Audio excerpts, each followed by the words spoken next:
Okay, Shalom, Shalom. Kwam Yasa Allah, Koholoyim La Yahweh, Bahashem Yahweh Shai, Bahashem, Chahakodash. Double honors to our apostles and elders of Great Millstone who rule well, and that by the Spirit taught us this beautiful truth. Just want to say the water toward the Akim and Akwaf. That's out here sincerely keeping the laws, the statutes, and commandments of Yahweh Bahashem Yahweh Shai to the best of their ability. This is Zachanan Awach. Just coming at you with another quick lesson. Praying that it's edifying by the Spirit. Fair use, fair use. A little news clip I want to play. Just to show you the hypocrisy of America and these Edomites. When we say Edomites or Esau, we're talking about the biblical so-called white race. That's their biblical nationality. They're not white. They don't look like a glass of milk. They don't look like clouds in the sky. They don't look like snow. You know, they are actually pinkish to reddish in color like the scripture describes Esau as being. And this is a wicked people. And matter of fact, the video that I'm about to show is actually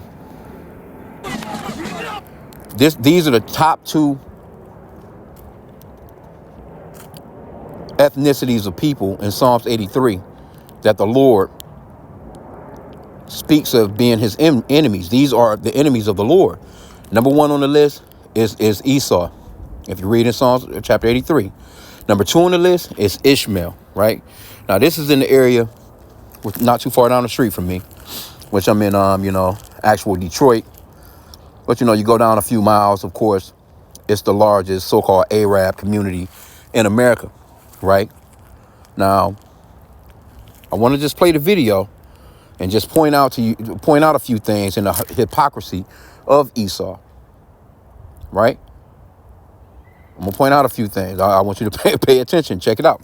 Here we go. Now, matter of fact, it said it's un-American. Incoming Dearborn council member responds to record.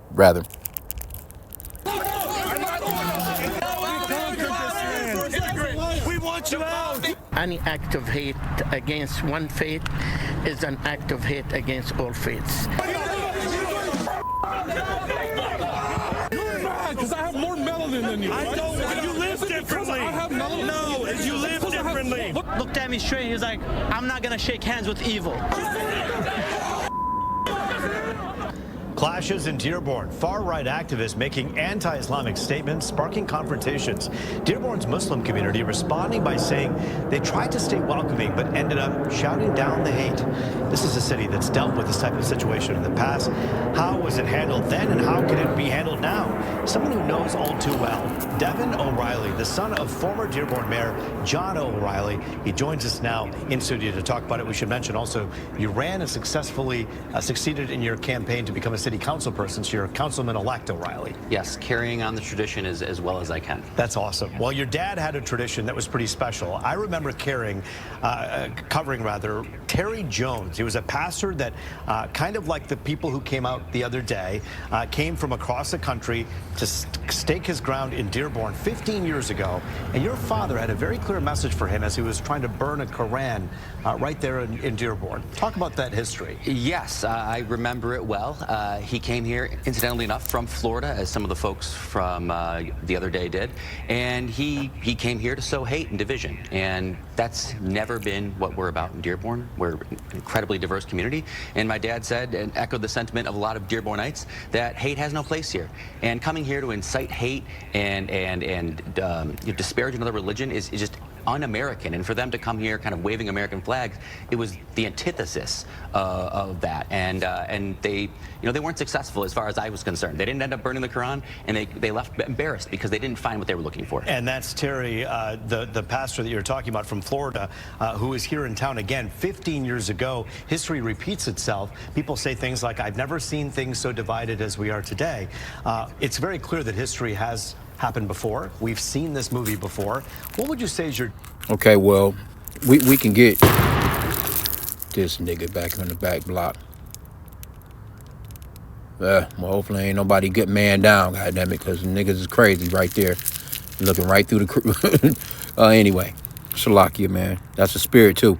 But anyway, that division that they're talking about, that's scriptural, right? And I want to, again, I'm going to go into this because...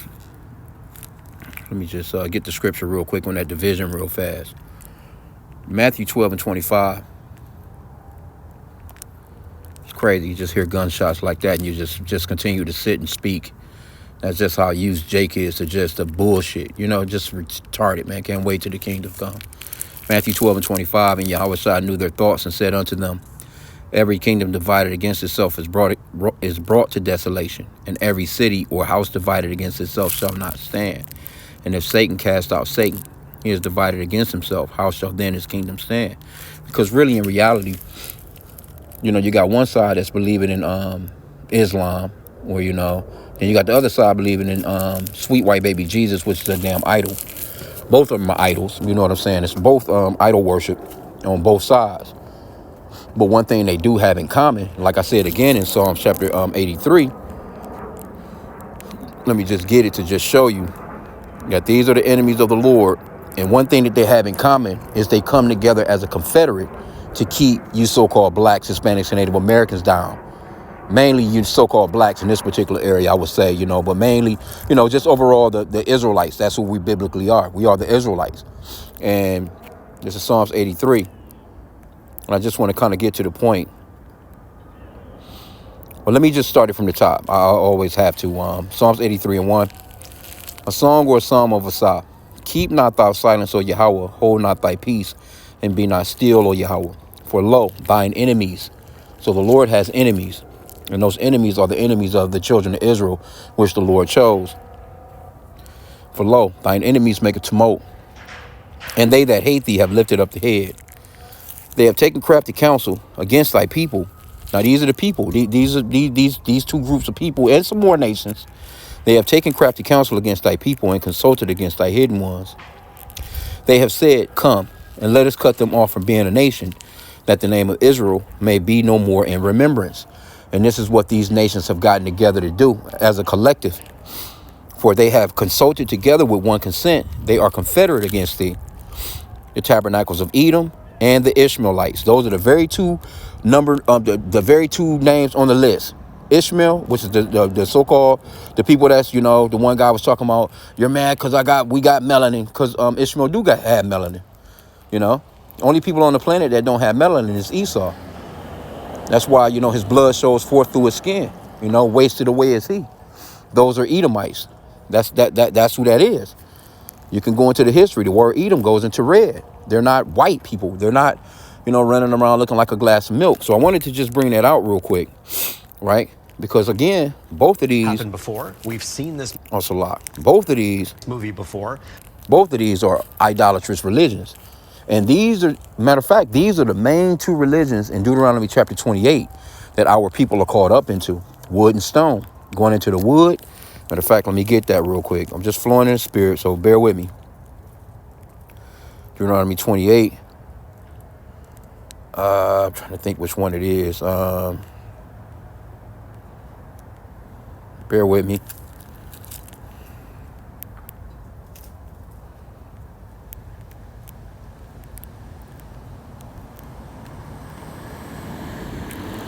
I'm up a little too far.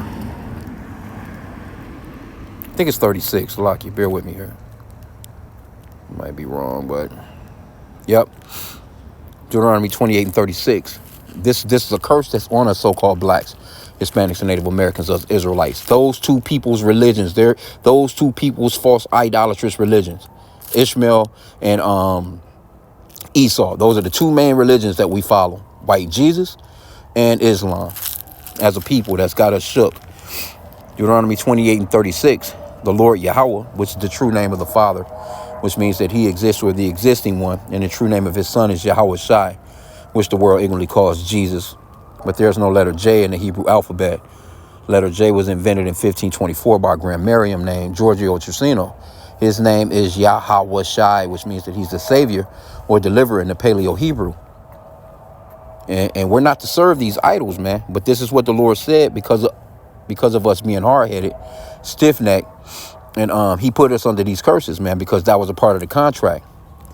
The Lord, Yahweh, shall bring thee and thy king, which thou shalt set over thee, unto a nation which neither thou nor thy fathers have known. And there shalt thou serve other gods, wood and stone. The main wood character within Christianity is the wooden cross. which that's something that we're not supposed to be worshiping, man. We're not supposed to be worshiping the crucifixion or that symbol. You know what I'm saying? That's idol worship to go along with white Jesus. The next one is the stone. What are those Ishmaelites and normally Islam? What are they into? The stone, Kaaba stone, man.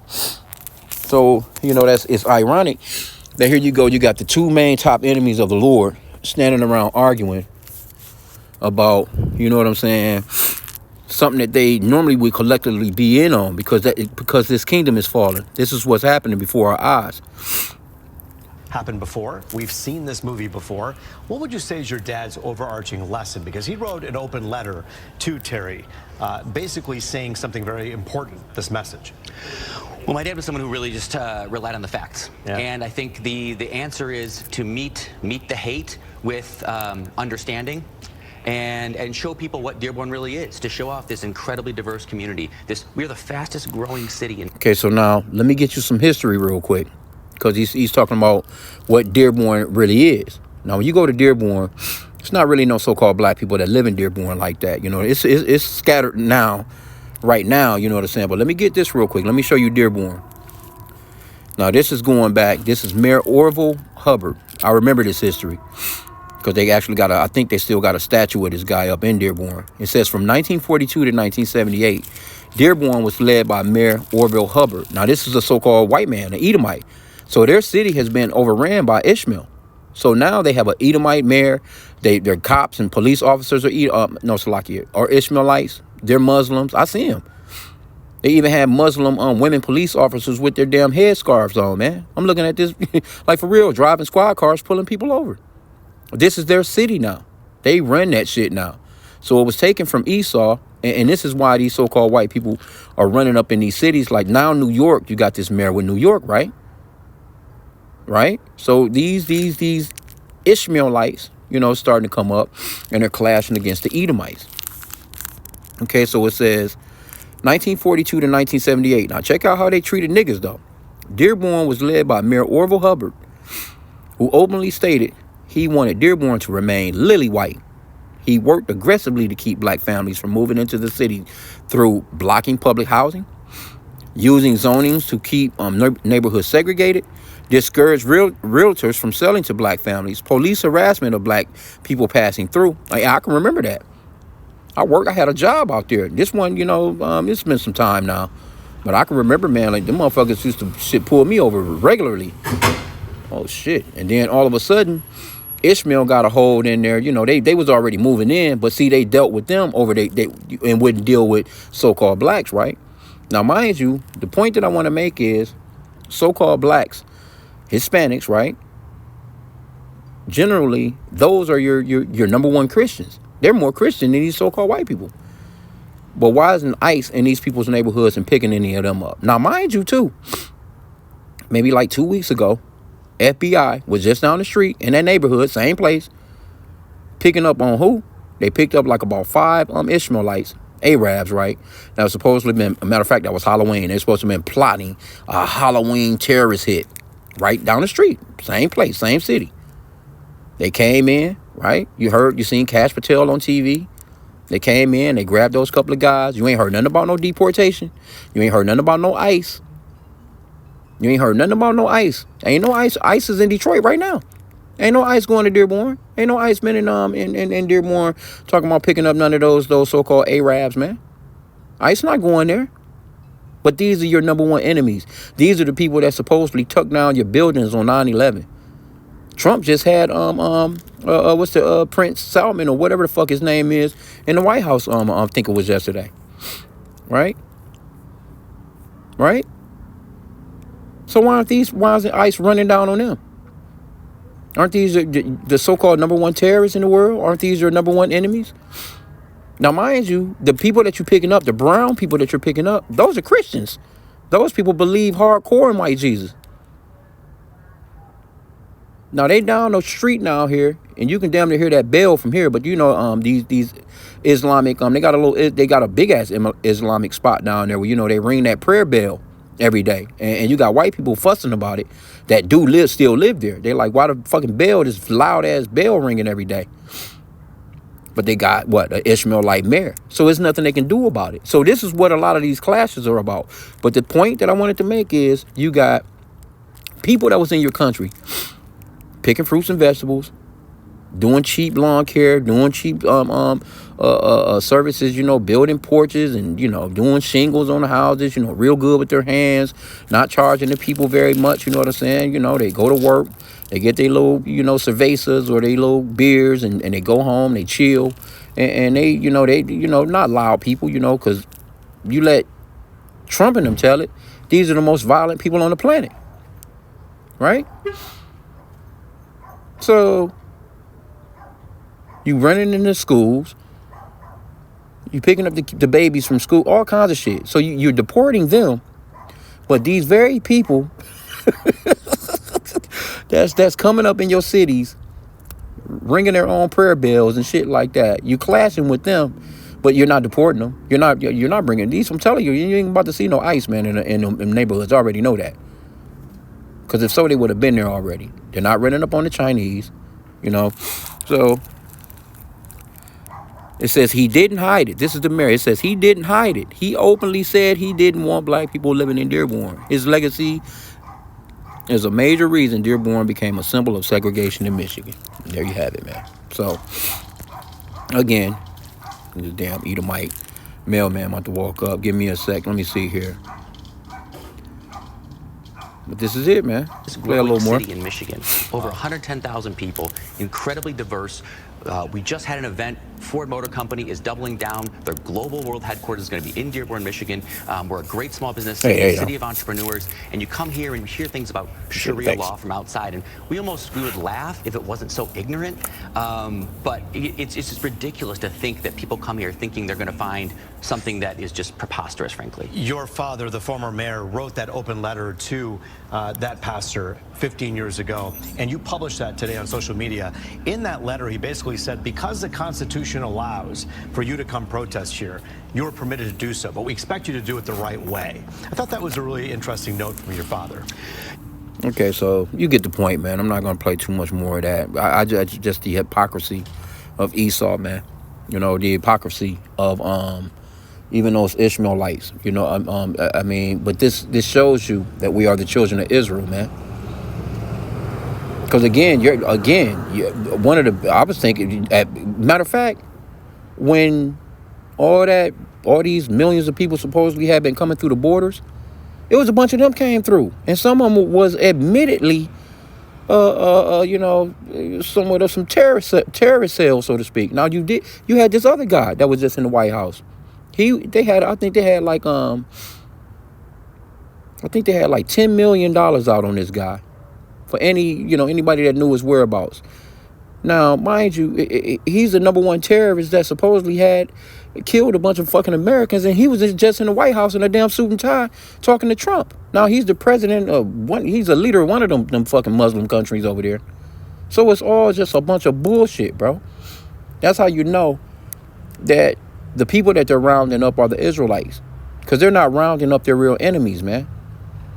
So, I mean, it's a lot that plays into it. A lot of information, so much shit flowing through my head as I'm saying what I'm saying. But the hypocrisy of these people, man, is through the roof, man. But let me get one more script and we'll get out on it. And it's good for their asses, man. You damn Edomites, you're losing right now. And Trump, he's selling you down on the river, man. It's Rock 25:7. And it reads, there be 9 things which I have judged in mine heart to be happy.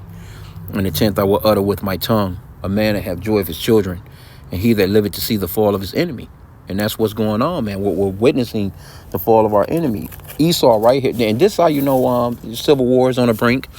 The Egyptian against the Egyptian is on the brink. You know what I'm saying? Because these so-called white people, they're losing, and they're seeing that they're losing, and they can see that they're fighting. They're pretty much being backed into a corner of despair. They can't really see things coming back like that for them. It's like they're really just, they're against the ropes, man. They have no choice but to really scrap back like how they scrapping back, and it's not going to work because now you done caught too many blows. This ass whooping city, you about to hit the ground. You about to hit the canvas, man. The referee about to be over. You waving his hands 3 times, man. He gonna be, you know what I'm saying? Your ass gonna finally get up, and you're gonna be wobbling and hit the goddamn canvas again. Like, and that's when the referee gonna go and throw the hands up of the real champions, man. The children of Israel, man. Because these prophecies is whooping you over the head. The Lord whooping you over the head. He about to send his son to whoop you over the head. And it's a done deal, man. So I'm going to end out there. I pray that the lesson was edifying with that. Kwame Yasha Allah and a Bible ball.